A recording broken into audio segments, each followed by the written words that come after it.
चुनौती बहुत बड़ी बात होती है। तो जो तुम्हें कठोर बोल रहा है, समझ रहा है, उस पर विचार कर।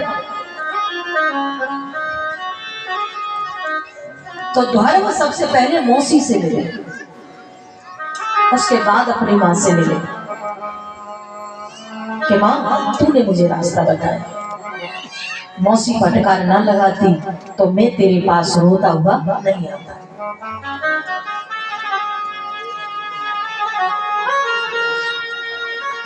धर्म महाराज ने प्रजापति से सुमार की कन्या भृगुनी के साथ अपना विवाह किया और बड़े प्रेम से अपना जीवन जी रहे थे। द्वारका का भाई जो उत्तम था, एक बार जंगल में शिकार करने के लिए गया। महाबली यक्षों द्वारा द्वारका का भाई उत्तम वीर गति को प्राप्त हुआ। कहाँ ध्यान है भैया? प्रेम से बोलो। पीछे उसकी मां गई। जंगल में आग लगने के कारण द्वारका की मौसी या उत्तम की मां अपने प्राणों की आहुति दे दी। अब द्वारका की मां, छोटा सा परिवार आगे बढ़ा। देखिए भैया, आप जैसा विचार करेंगे आपका कर्म वैसा ही होगा। पहले विचार करोगे तभी तो कर्म करोगे, चाहिए कि नहीं? द्वारका और द्वारका की मां के विचार कैसे थे आप मन कीजिए। आपने अभी वही कथा सुनी है। अब द्वारका की जो मौसी थी उसके विचार कैसे थे? अब मौसी के विचार ऐसे थे तो बेटे के विचार कैसे पनपते हैं? उत्तम और उत्तम की मां यानी बीच में छूट गए। आगे धर्म और धर्म की मां आगे चलकर इसी वंश में ऋषि अंग हुए, महात्मा अंग हुए। अंग महात्मा थे, राजा भी बने। उनकी पत्नी थी सुनीता, जिसने इस वंश को आगे बढ़ाया। जो अंग है वो ऋषि है, महात्मा है, अच्छा भाव है, अच्छा स्वभाव है, अच्छा नेचर है। और महात्मा का स्वभाव मैं आपको बता दूं, आप एक ही बार में समझ लें, क्योंकि बार बार मैं बोलती हूँ तो आप समझ जाओगे कि मैं किस भाव को लेकर बोल रही हूँ। महात्मा संत का, विद्वान का, ज्ञानी का विचार होता है जैसा एक 5 वर्ष के बालक का होता है। 5 वर्ष का बालक अभी तो खैर एडवांस में होशियार हो रहे हैं। 5 वर्ष का बालक अच्छा और बुरा नहीं जानता, छल कपट बेईमानी नहीं जानता। वो स्वभाव सबके साथ जो प्यार दे रहा है उसी को प्रेम करेगा, जो उसे खिलाएगा उसके साथ खेलेगा। कि जिस समय सुनीति रानी ने पुत्र के लिए फल खाया था, अंग फल लेकर आया और कहा कि ये फल खा लो, पुत्र प्राप्ति होगी। ये धर्म का ही वंश है साहब। उसने उस समय मृत्यु एवं अधर्म का ध्यान लगाया था। जिस समय फल खा रही है लेकिन ध्यान पाप की तरफ है। ऋषियों को जो फल दिया ऋषियों ने, वो फल खा रही है, उससे पुत्र प्राप्ति होगी ये निश्चित है। लेकिन उस समय जब खा रही है वो भक्ति का भाव नहीं है, वो पाप का भाव है, विपरीत है। विचार विपरीत है, अच्छा विचार नहीं है, अच्छा भाव नहीं है, अच्छी वाणी नहीं है, उस समय हृदय में अच्छा नहीं है। बस उसी भाव के फल स्वरूप ये कुल घाती प्रगटाया है। ऐसा पुत्र हुआ कि जिसने कोई अच्छा कर्म ही नहीं किया, यायो समझो लीला धर ने कुल का प्रभाव प्रगटाया है।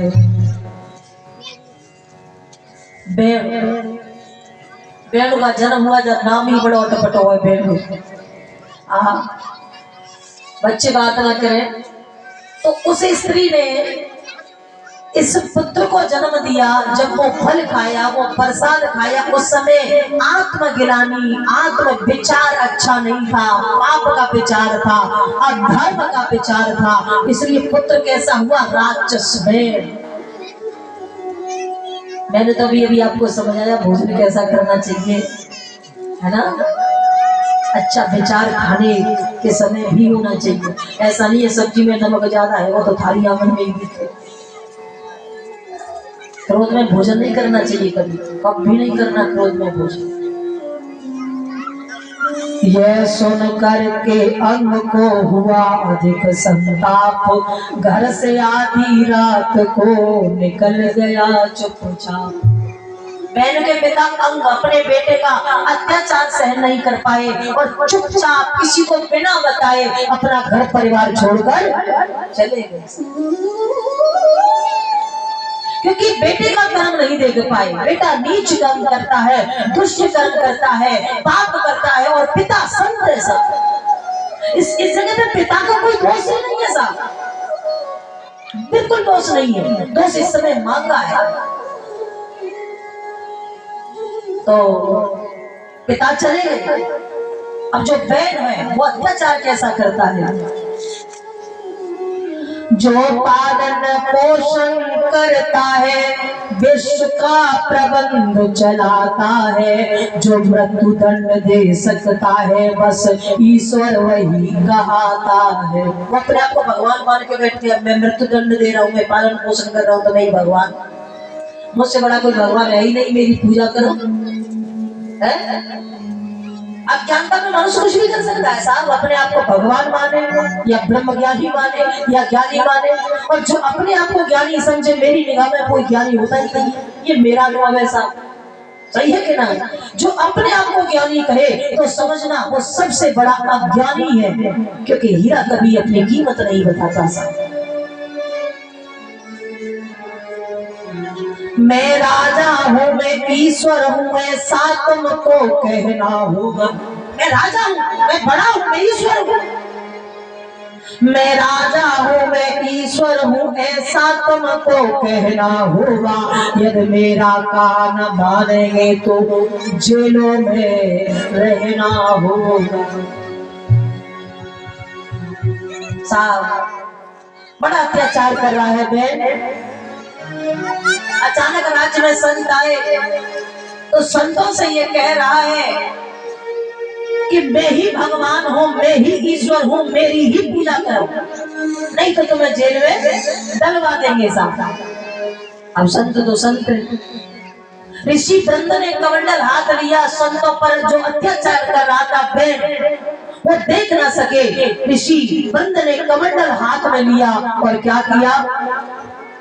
योगे कर विंद ने लिया कमंडल हाथ, एक मंत्र के साथ ही गिरा बेणु का मां। बेणु जो था उसका शरीर अलग कर दिया, धड़ अलग और सिर अलग, दो भागों में हो गया। ऋषि ने श्राप से उसके शरीर के 2 टुकड़े कर दिए, क्योंकि ऋषियों का अपमान किया, उन पर अत्याचार किया, जबरदस्ती से कह रहा है कि जो मैं कह रहा हूँ वो करो, मैं ही भगवान हूँ, मैं ही ईश्वर हूँ, मैं ही पालन करता हूँ, मेरा पूजन करो। ऋषि महात्मा कभी किसी बंधन में नहीं रह सकते साहब, बंधन में नहीं रह सकते संत, क्योंकि बंधनों से वो स्वयं मुक्त होते हैं और बंधनों से आपको भी मुक्त करते हैं। अब जो स्वयं बंधन में है तुमको बंधनों से क्या मुक्त करेगा साहब? और बिना बंधन के मुक्त हुए आप भगवान की कृपा कभी पा नहीं सकते साहब, कभी प्राप्त नहीं हो सकते, कभी ठाकुर जी के दर्शन नहीं हो सकते, कभी परमात्मा कृपा नहीं कर सकते, क्योंकि बंधन जो लगा है, बंधन जो माने बैठे, जो बंधनों से मुक्त है वो जानता है कि बंधनों से मुक्त कैसे करना है, कैसे समझाना है।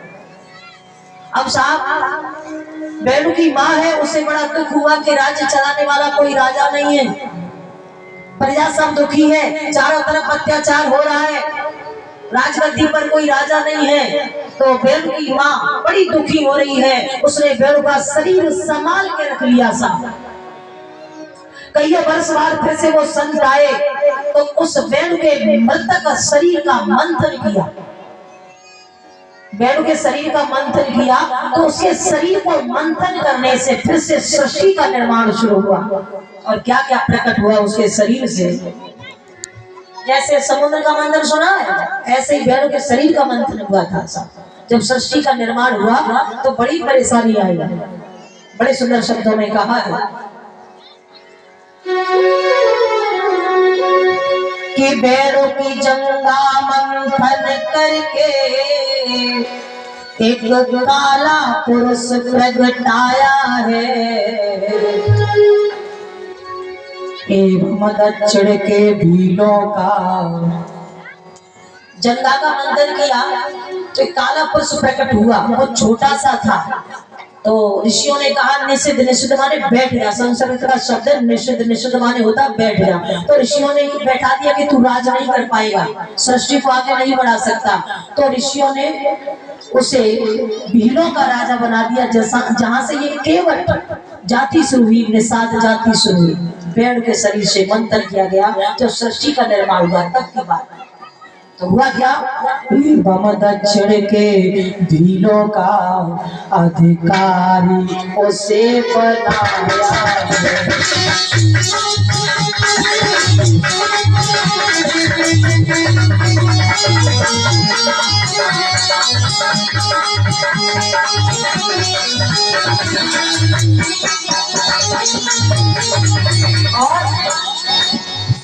फिर दाई भुज मंथन करके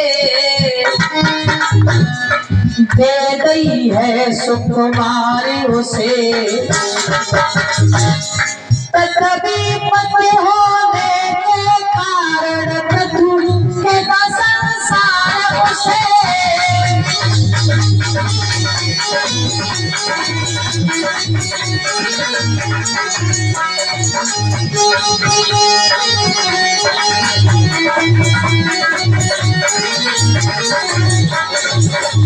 उसी शरीर से एक और पुरुष प्रकट हुआ जिसका नाम रखा गया राजा पृथु।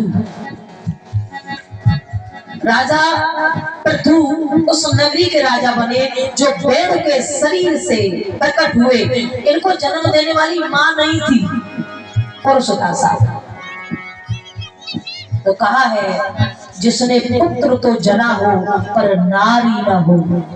भक्तों मेरी एक बात सुनो, ऐसा एक इंसान चुनो जिसने पुत्र तो जना हो पर नारी न हो। ऐसी बहुत कथाएं पुरुषों ने पुरुषों को जन्म दिया है।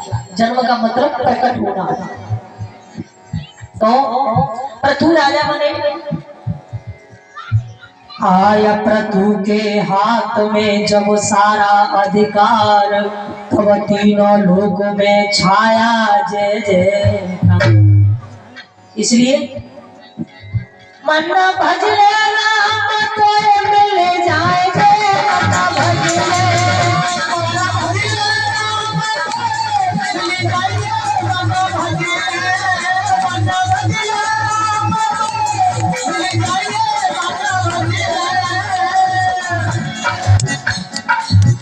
बेटन पे गर्व न करियो, बेटन पे गर्व न करियो, बेटन पे गर्व न करियो।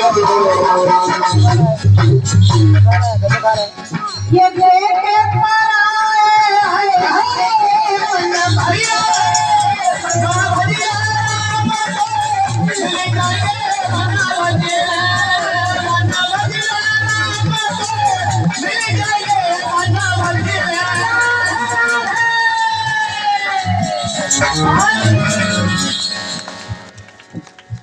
मन भजले राम तो मिल जाएंगे। बेटन पे गर्व करोगे, बहू आएगी लुगाई आएगी तो बेटा कौन सुने फिर।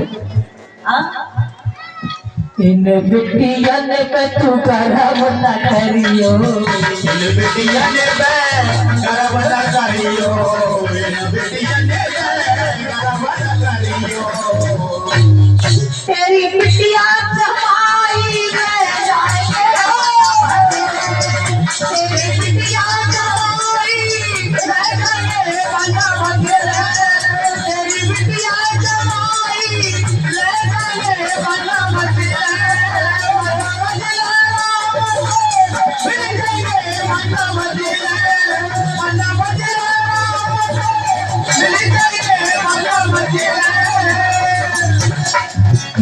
भगवान पे गर्व न करियो तेरे भगवान पे गर्व न करियो तेरे भगवान पे गर्व न करियो तेरी बहुए नाराई होए बना भजले तेरी बहुए नाराई हो चली बना भजले प्रभु मिल जाए बना भजले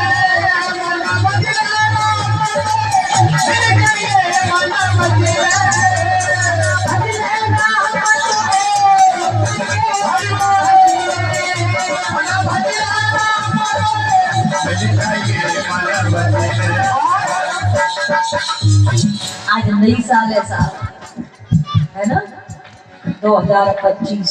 आइए मेरी तरफ से दुआएं। मुबारक हो तुमको ये नव वर्ष प्यारी, मुबारक हो तुमको ये नव वर्ष प्यारी, सदा खुश रहो ये दुआ है हमारी, सदा खुश रहो ये दुआ है हमारी, सदा खुश रहो ये दुआ है हमारी। मुबारक हो तुमको ये नव वर्ष प्यारी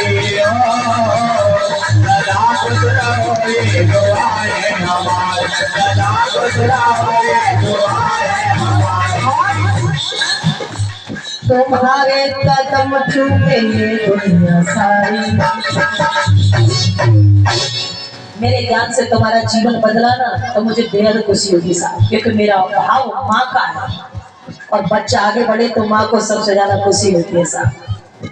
और माँ बनकर ही कोई भी प्रवक्ता सरलता से समझा सकता है, और अभिमान अहंकार लेकर बैठा प्रवक्ता कभी सरल भाषा में जनता का कल्याण नहीं कर सकता है साहब। वो भाव होना चाहिए। इसलिए मैं तो ये चाहती हूँ कि आप आगे बढ़े और इतना आगे बढ़े तुम्हारे कदम चूमे ये दुनिया सारी, तुम्हारे कदम चूमे ये दुनिया सारी, सदा खुश रहो ये दुआ है हमारी। मुबारक हो तुमको ये नव वर्ष प्यारी सदा खुश रहो ये दुआ है हमारी, सदा खुश रहो ये दुआ है हमारी, सदा खुश रहो ये दुआ है हमारी। आप सबको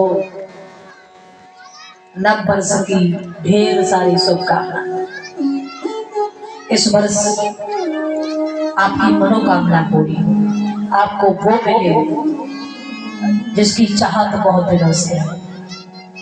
प्रेम से बोलो राधे।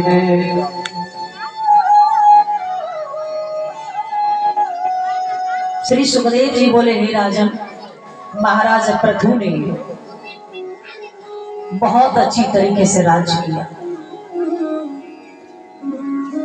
आगे चलकर इस धरा पर महाराज भरत हुए।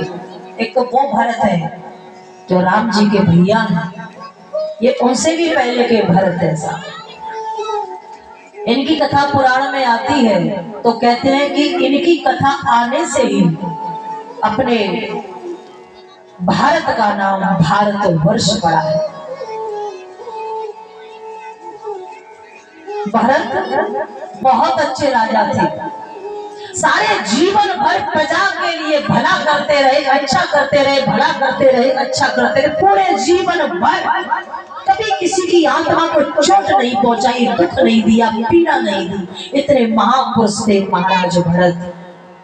राजा कोई ऐसे ही नहीं बन जाता, जिसपे धन दौलत ज्यादा हो उसे राजा कभी मत समझना। जिसमें धन दौलत बहुत ज्यादा है उसे बड़ा कभी मत समझना, उसे मालिक कभी न समझना, क्योंकि धन दौलत तो आनी जानी है साहब। धन दौलत तो आनी जानी है, तुलसी जा संसार में धनवंता नहीं कोई, धनवंता बापू जानियो जब राम नाम धन हो। जिसके पास ज्ञान का धन है, जिसके पास भक्ति का धन है, राम नाम का धन है, सच्चाई का धन है, धर्म का धन है, वही सच्चा धनवान है। चाहे उसके घर पे रोटी खाने के लिए हो या नहीं हो सके, वो सच्चा धनवान है। और उसके पास आप 5 मिनट बैठ गए ना, आपका हृदय गदगद हो जाएगा, आपका हृदय शीतल हो जाएगा। अगर 5 मिनट भी ऐसे पुरुष की छाया में आप बैठ गए तो वो धनवान है, जिसके पास बैठकर आप अपने आप को अच्छा महसूस करते हो। और जिसके पास आप बैठ जाओ तो बुरा लगे, अच्छा नहीं लगे, ऐसा लगे अरे भैया जी कब बंद हो गए तो कब हम जावे जाने तो और फंसा दे अपने बीच में, तो ये समझ लो कि वो उसका कर्म अच्छा नहीं है, उसका विचार अच्छा नहीं है। भरत ने एक दिन सोचा कि मैंने सबके लिए किया है लेकिन अपने लिए कब करूंगा, अपने लिए कब करूंगा, मैं अपना कल्याण कब करूंगा। तो ये सोचकर भरत ने विचार किया कि घर पे रहूंगा तो ये सब नहीं कर पाऊंगा, साधना नहीं कर पाऊंगा, तपस्या नहीं कर पाऊंगा, मुझे अपने कल्याण के लिए कुछ करना है। इसलिए भरत अपना घर परिवार छोड़कर गंडकी नदी के पास एक छोटा सा आश्रम बना करके रहने लगे, ध्यान करने लगे, तपस्या करने लगे, साधना करने लगे, भजन करने लगे। भजन करना कोई भजन गाना नहीं है, भजन करना कोई पूजा पाठ करना नहीं है साहब, भजन करना बहुत अलग बात है साहब, बहुत अलग बात है। पूजा पाठ करना एक बहुत अलग विषय है, लेकिन साधना में रहना, योग में रहना, भजन में रहना, ये उससे और ऊपर है साहब, ऊपर की बात है। मैं समय मिलेगा तो समझाऊंगी आपको। एक दिन भरत गंडकी नदी पर स्नान करने आए तो एक हिरनी भाग रही थी, गर्भवती हिरनी थी भैया, और वो भाग रही है और हिरनी के पीछे एक शेर भाग रहा है। हिरनी तो अपने प्राण बचाने के लिए भाग रही है क्योंकि शेर पीछे भाग रहा है और वो गर्भवती है साहब। जैसे हिरनी ने अपने प्राण बचाने के लिए इस पार से उस पार छलांग मारी तो हिरनी का गर्भ गिर गया, उसका प्रजनन हो गया। आपकी भाषा में कहूं तो डिलीवरी, हाँ जैसे समझो वैसे ही सही। तो वो हिरण डूब रहा था तो भरत वही स्नान कर रहे थे, भरत ने देखा तो दौड़कर उस डूबते हुए हिरण को बचाया। हिरनी उस पार जाकर के अपने प्राणों को छोड़ देती है। वो हिरनी का जो शिशु है, जो बच्चा है, वो भरत ने बचाया। उसे जंगल में छोड़ के आते तो और जानवर खा जाते, इसलिए उसे अपने आश्रम पर ले आए। अब उसका लालन पालन करने लगे। माया से बचना चाहा तो जंगल में आए, जंगल में भी माया ने पकड़ लिया साहब, मोह की माया। अब उसका लालन पालन करते हैं, उसकी देख रेख करते हैं। खुद भजन करने आए वो तो भूल ही गए, ध्यान करने आए वो तो भूल ही गए। बस उससे इतना मोह हो गया है कि उसका खिलाना है, पिलाना है, उसकी रक्षा करनी है। हिरन धीरे धीरे बड़ा हुआ साहब। एक दिन हिरणों की टोली आ गई तो हिरन ने देखा अरे मेरे परिवार वाले तो वो जा रहे हैं और मैं यहाँ, तो हिरन हिरणों के साथ में चला गया। हिरन हिरणों के साथ में चला गया।